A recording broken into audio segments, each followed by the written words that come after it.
A nurse's whisper can travel further than a scream. I found that out at 6:47 in the evening, standing 3 feet from a supply closet at Franklin Park Medical Center, listening to 2 women in scrubs talk about a surgery that, according to them, had never been scheduled in the first place.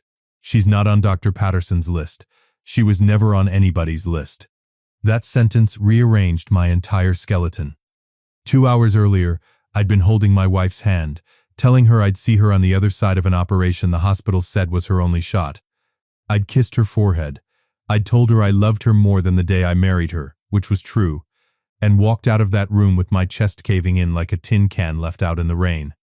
Now I was standing in a hallway that smelled like antiseptic and burnt coffee, finding out the operation I'd just said goodbye over might not exist. My name is Kobe Brown. I'm 44. I manage construction projects for a mid-sized firm in Columbus, Ohio, and up until that Thursday evening, I would have told you my biggest problem was keeping subcontractors on schedule. I would have been wrong. My biggest problem was about to introduce herself, and she'd been sitting at my dinner table for over a year, wearing my trust like a borrowed coat. But let me back up to the morning, because the details matter here. They matter more than you'd think. It was Thursday, March 12th. I remember the date because it was printed on the consent form I'd signed 3 days earlier. And because Laura had circled it on the kitchen calendar, in red marker with a little heart next to it, like it was a hopeful date instead of a terrifying one. Laura is 41. She teaches 3rd grade at a school 12 minutes from our house in the Clintonville neighborhood, and she has this laugh that starts in her shoulders before it ever reaches her mouth. 11 weeks earlier, she'd gone in for what we thought was a routine follow-up on some abdominal pain, and instead we got handed a folder full of words I didn't understand, and a referral to a specialist I'd never heard of. I didn't know it yet, but that referral letter was the first lie. The diagnosis, as it was explained to us, was a mass on her pancreas that had progressed past the point where surgery alone could help. Inoperable, the referral said. Terminal without aggressive intervention we likely couldn't access in time. I remember sitting in that consultation room, holding Laura's hand so tight my knuckles went white, while a doctor I'd never met before that day told us, in the gentlest voice I have ever heard a stranger use, that we were looking at months, not years. I want to tell you I handled it with grace. I didn't. I went out to the parking garage and put my fist through the side mirror of my own truck, then sat in the driver's seat for 20 minutes with my hand bleeding, trying to figure out how I was supposed to walk back inside and be strong for the woman I'd promised to grow old with. The one person who held me together through those 11 weeks was Laura's older sister, Carol Baker. Carol is 47, and she works as a hospital administrator, not at Franklin Park, where Laura was being treated, but across town at a different facility. A hospital administrator in the family, right when we needed one, I used to think. Carol knew which forms to file, which specialists actually returned calls, which insurance representatives could be reasoned with. She showed up at our house with casseroles and stayed late helping me understand paperwork that read like a foreign language. She texted me every single morning, thinking of you both today, and every single night, how'd it go? Call me if you need anything. I was grateful for her. God, I was grateful. I had no idea that gratitude was exactly what she was farming. If I'd known what those late-night texts actually meant, I would have read every single one of them differently. But hindsight is the cruelest editor there is. The surgery, the one we'd been told was our last real option, a long-shot procedure to remove what they could and buy Laura time for further treatment, was scheduled, supposedly, for that Thursday afternoon. I drove her to Franklin Park before the sun fully cleared the rooftops on our street, both of us quiet, because what do you say on a morning like that? Laura looked over at one point and said, "If anything happens in there, I need you to know I don't regret a single year of this." I told her nothing was going to happen, because that's what you say, even when you don't know if it's true. We checked in. A nurse took her back for prep around 10 in the morning. I sat in a waiting room that had seen better decades, drinking coffee that tasted like it had been sitting on the burner since the previous presidential administration, waiting for someone to come tell me it was time to say goodbye. Carol showed up around noon, settling into the chair next to me. Her hand finding my shoulder in that way she'd started doing over the past few months, a touch that lingered, maybe half a second longer than a sister-in-law's touch should. I didn't notice it then. I want to be honest about that. I was too gutted to notice anything. How's she doing? Scared, I told her. We both are. She's strong. Carol's hand stayed on my shoulder. And you've been so strong for her, Kobe. I don't know many men who could have held it together the way you have. I thanked her. I meant it. I had no reason not to. Around 4 in the afternoon, a nurse came and got me, and I was walked back to a small pre-op room where Laura was lying under a thin blanket, an IV taped to the back of her hand, looking smaller than I had ever seen her look in 19 years of marriage. I held her face in both my hands and told her I loved her. She told me to make sure I fed the dog properly while she was in recovery, because apparently even on the edge of major surgery, my wife was still worried about whether I'd remember to measure out the kibble correctly. That's exactly who she is. I kissed her forehead. I told her I'd see her soon. Then a nurse gently put a hand on my arm and told me it was time to wait outside, because they needed to start prepping her for transport to the operating room. I walked out into the hallway with my eyes burning, and that's when it happened. That's the moment everything cracked open. 2 nurses were standing near a supply closet maybe 15 feet down the corridor, half turned away from me, voices low but not low enough. I wasn't trying to listen. I want to be clear about that. I wasn't eavesdropping on purpose. Grief makes you stand very still sometimes, and stillness makes you hear things you were never meant to hear. I'm telling you, she's not on Dr.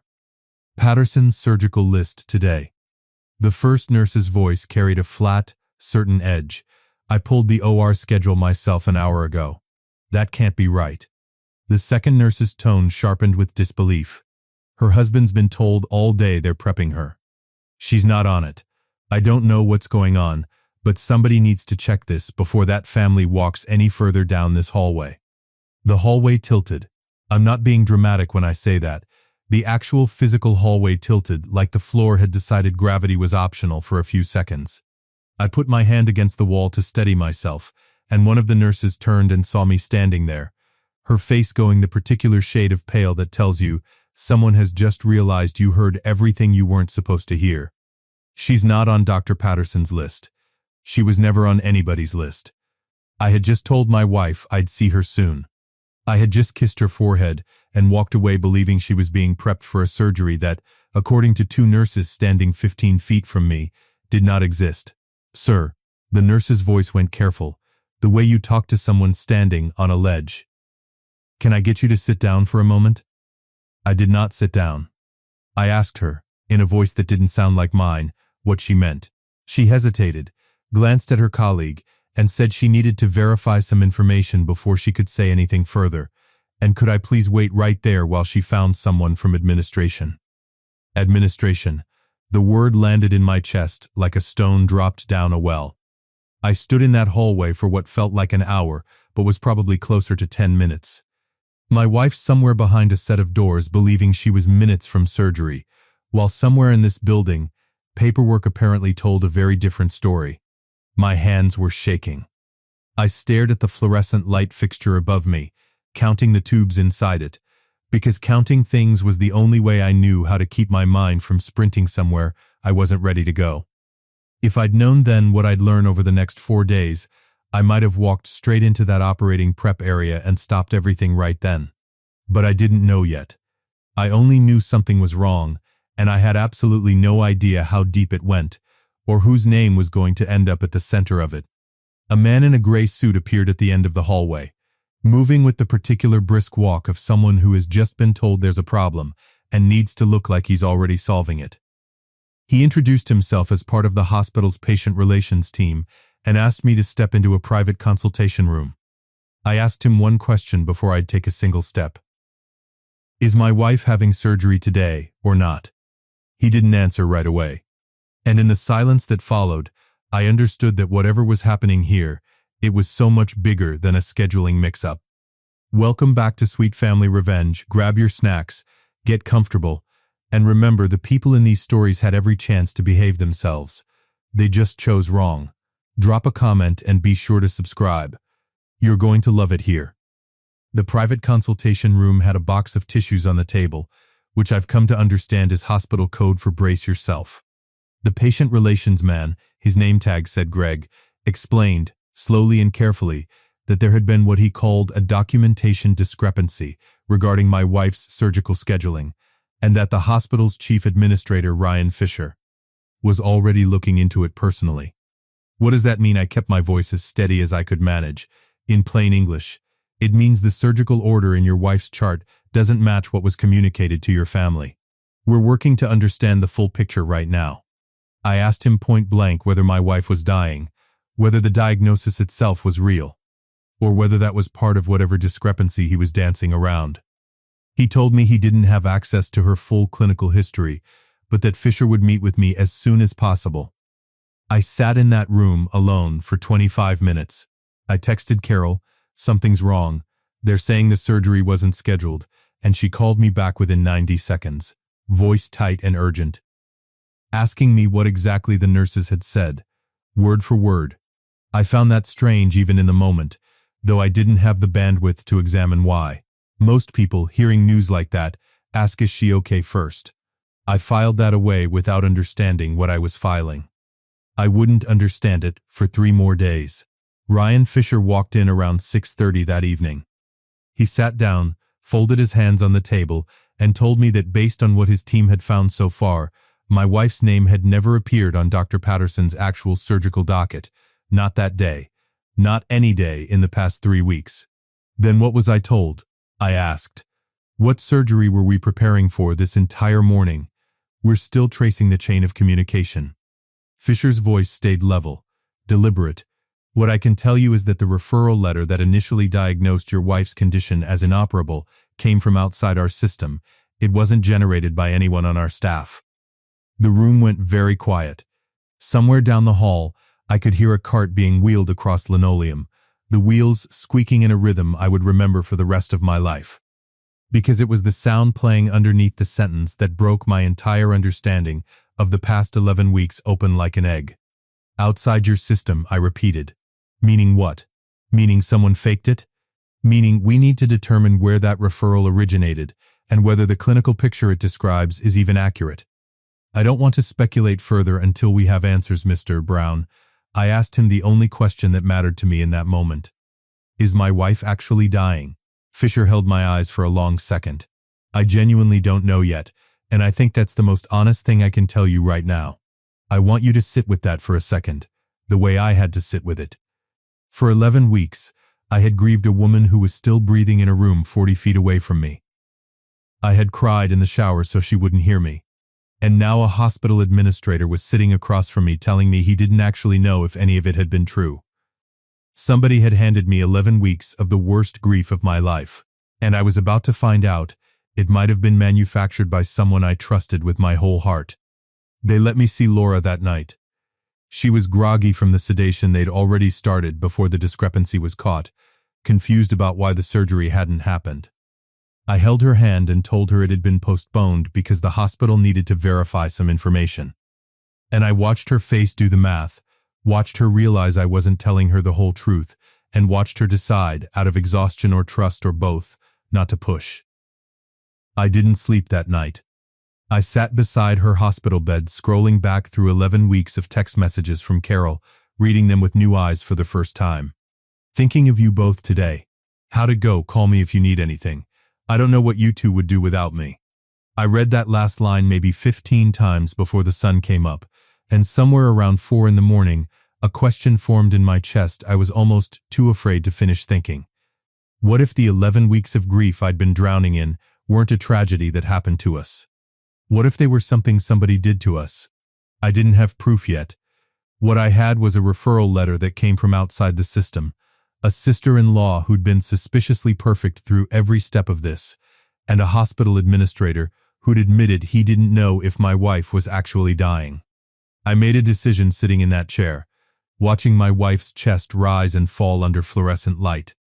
I wasn't going to ask Carol a single question yet, because if I was right about what I was starting to suspect, the only way I'd ever get the full truth was to let her keep believing I had no idea at all.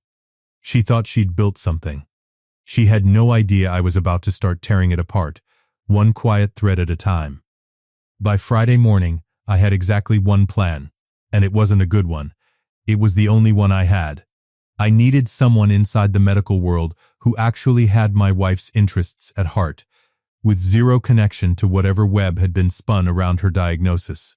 There was exactly one person who fit: Dr. Jennifer Roberts. Jennifer and Laura had trained together years ago, back before Laura switched career paths from nursing to teaching, and Jennifer had gone on to become an oncologist across the state line in Cincinnati.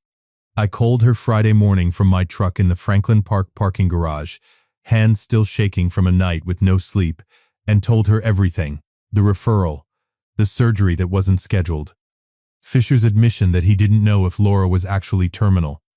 Jennifer went quiet for a moment, then the sentence that changed the direction of my week came through, calm and immediate. "Kobe, send me everything you have, every page. Today, if you can get it." I drove home, scanned every document from the past 11 weeks, and emailed the entire stack to Jennifer before noon.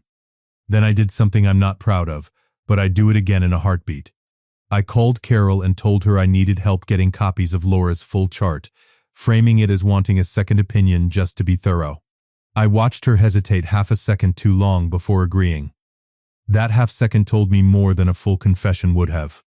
Saturday, Jennifer called back. "Kobe." Her voice carried the controlled, professional anger doctors get when they realize a patient has been failed. "I've gone through every page of this twice. The mass on Laura's pancreas is real. The location and the size are real. But it is absolutely, unambiguously operable. This is not a terminal diagnosis. This is a tumor with a strong surgical prognosis if it's removed in the next several weeks. Whoever wrote inoperable on this referral either made a catastrophic error or they lied." I had to pull my truck over on Olentangy River Road, hazard lights blinking, traffic passing, trying to process that the 11 worst weeks of my life had been built on a sentence that wasn't true. Who issued the original referral? Whose name is on it? "That's the strange part," Jennifer said. "It's not signed by anyone at Franklin Park. It's on letterhead from a facility across town. And Kobe," I looked up the administrator listed as having processed the paperwork. "It's Carol Baker." I didn't say anything for a long time. I want to be honest with you about what I felt in that moment. It wasn't surprise.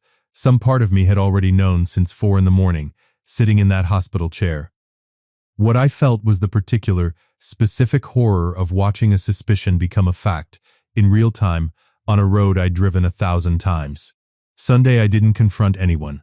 A lot of people would have stormed into Carol's house Saturday night demanding answers. But Carol worked in hospital administration. She knew exactly how to make a paper trail disappear, exactly which forms could be quietly amended. If I came at her before I had something undeniable, she'd have time to clean it up, and I'd be left with nothing but my word against hers. So instead, I called Ryan Fisher and asked him, calmly, to set up a meeting for Monday morning. Not framed as a confrontation, just framed as the family wants an update on next steps. Then I asked Jennifer if she'd be willing to be physically present at that meeting with Laura's real chart in hand, in case I needed a second medical opinion in the room. She didn't hesitate. "I'll be there at 8. Laura's family. This is exactly what family does. The hardest part of that entire weekend wasn't the planning. It was Sunday evening, when Carol showed up at the house with dinner, sat across from me at my own kitchen table, and asked how I was holding up, her hand reaching across to cover mine. "I don't know what I'd do without you through all this," I told her. Every word of it was true, and every word of it was also bait. And I hated how easily both things lived in my mouth at the same time. "You don't have to do any of this without me." Her voice dropped quiet. "Whatever happens with Laura, Kobe, I'm not going anywhere. Whatever happens with Laura, not I hope Laura pulls through." Like my wife's survival was a variable in a different equation entirely, one where Carol was solving for herself. I smiled at her and told her that meant a lot to me, and inside my chest, something that had been grieving for 11 weeks finally, quietly, turned into something else. Monday morning, March 16th, I walked into Ryan Fisher's office at 8 o'clock sharp. Jennifer was already there, seated near the window with a folder of Laura's real records on her lap, dressed in the kind of quiet, unshakable professionalism that makes a room sit up straighter. Fisher sat behind his desk looking like a man who hadn't slept much better than I had over the weekend. "Mr. Brown," Fisher folded his hands on the desk. "I want to start by telling you what my team has confirmed since Thursday.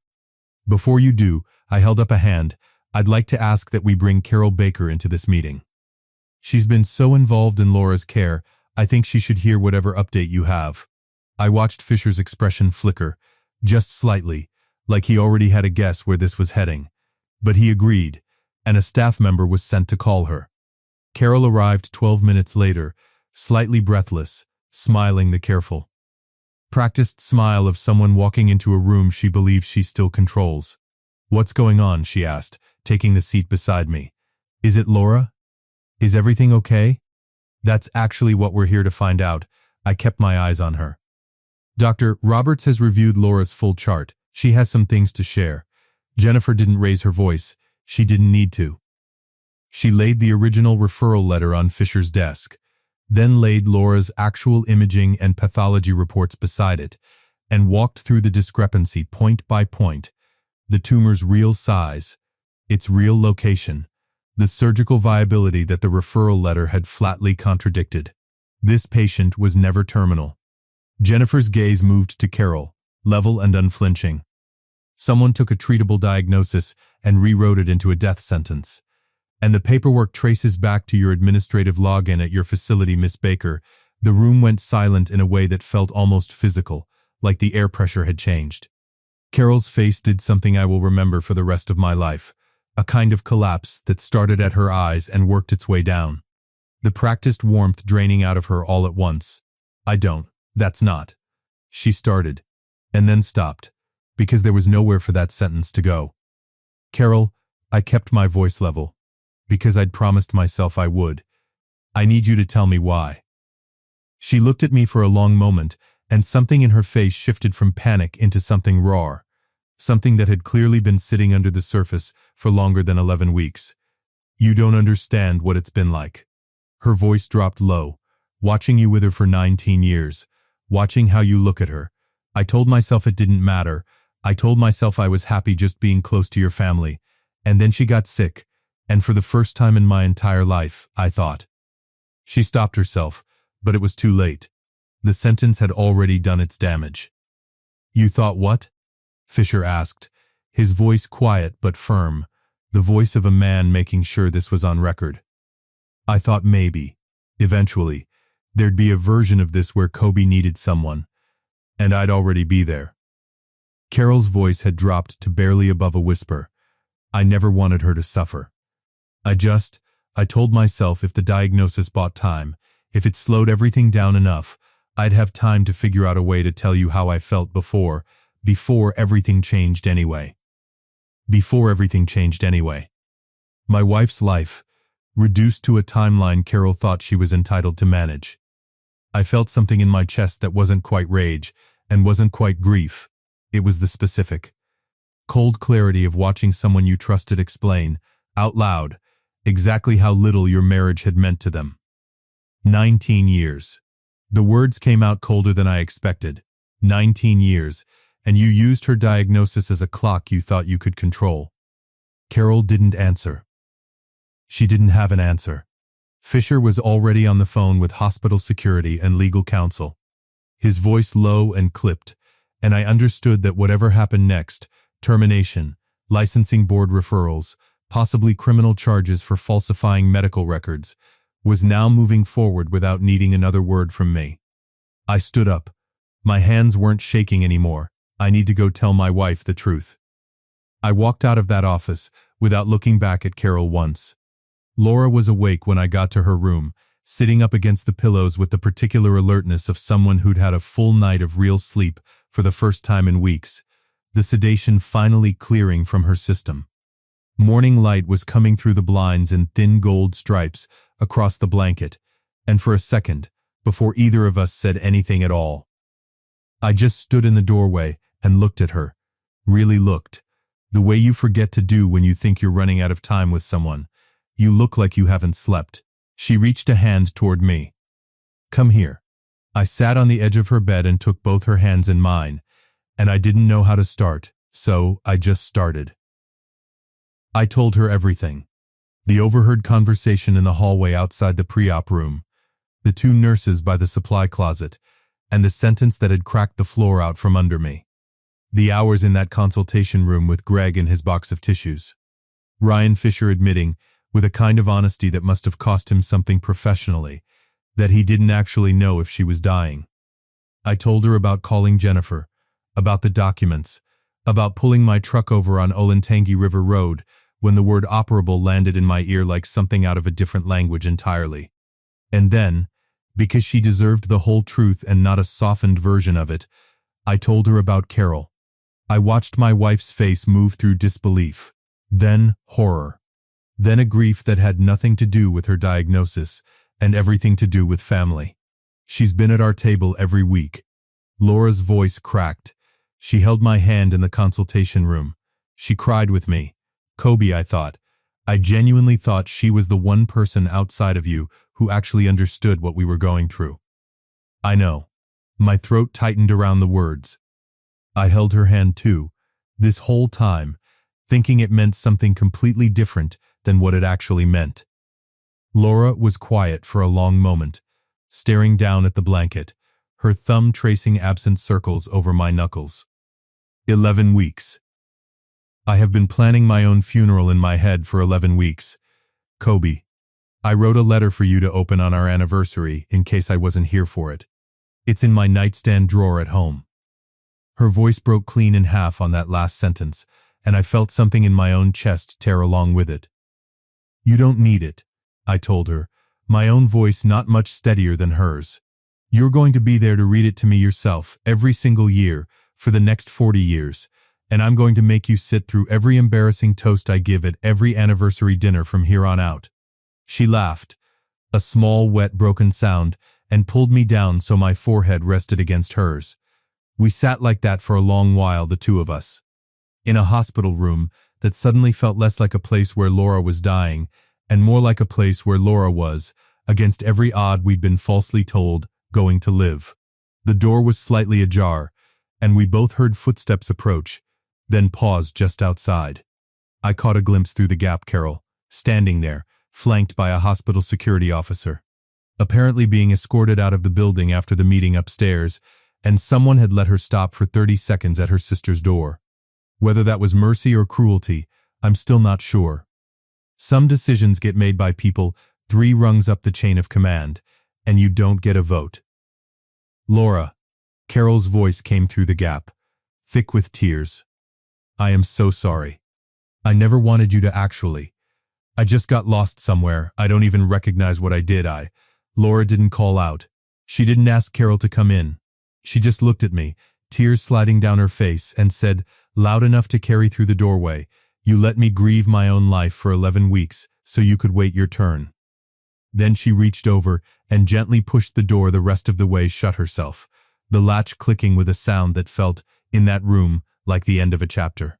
Carol didn't say anything else. I heard the footsteps move away down the hall, slower than they'd arrived, and neither of us said a word until the sound of them had completely faded. Do you think she'll go to prison? Laura eventually asked, her head resting against my shoulder. I don't know, I told her honestly. I think that's going to be up to a licensing board and maybe a prosecutor, and I think it's not really mine to carry anymore. I gave Fisher everything. I gave Jennifer everything. From here, it's out of my hands. Good. There was a steel in Laura's voice I'd rarely heard from her in 19 years of marriage. Because I don't have room for her in my head right now. I have a surgery to actually survive. The real surgery happened the following week, on a Thursday that felt almost deliberately symmetrical with the one that started all of this, performed by Dr. Patterson with Jennifer observing. I sat in that same waiting room, drinking that same terrible coffee, but this time, the chair across from me stayed empty. The surgery went exactly the way the actual medical evidence said it would. Successful. Clean margins, a recovery timeline measured in weeks, instead of the months we'd been told to mourn in advance. I watched her wake up in recovery, groggy and squinting under the lights, and the first thing she asked me was whether I'd fed the dog. I had. I'd gotten very precise with the kibble by that point, measuring it out like I was dosing medicine, because getting that one small thing right had become the closest thing I had to control. The weeks after were slow. The particular way recovery is always slower than you want, and somehow still faster than you expect, looking back. Laura went from a hospital bed to a recliner in our living room to short walks around the block, leaning on my arm at first and then, by early May, not needing it at all.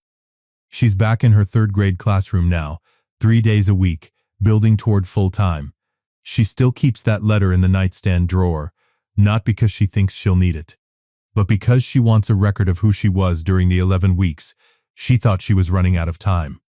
Carol was terminated from her position within days, referred to the State Medical Licensing Board for falsifying patient documentation, and as of this recording, is facing a pending investigation her attorney has advised her not to discuss publicly. I don't know what happens to her next, and for the first time in my life, I've made peace with not needing to know. Laura's parents still ask about her sometimes at holidays, in the careful, sideways way families ask about the person who isn't allowed at the table anymore, and we answer honestly and then change the subject.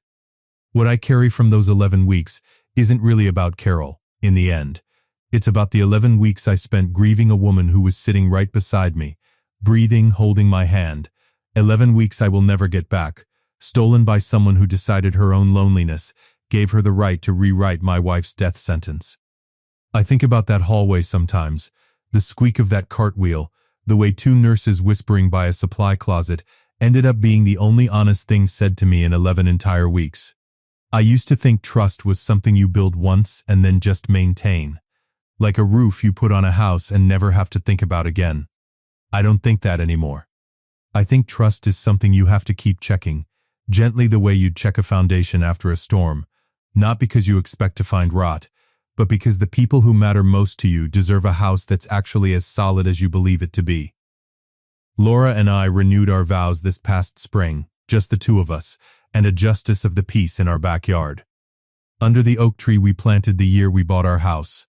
No big ceremony, no audience, just 2 people who'd been handed a false ending and decided, together, to write a real one instead. She wore the same earrings she wore at our first wedding. I cried more at the second one than I did at the first, which she still gives me grief about, and which I will defend for the rest of my life. Because the first time I married her, I didn't know yet what it would feel like to almost lose her to a lie.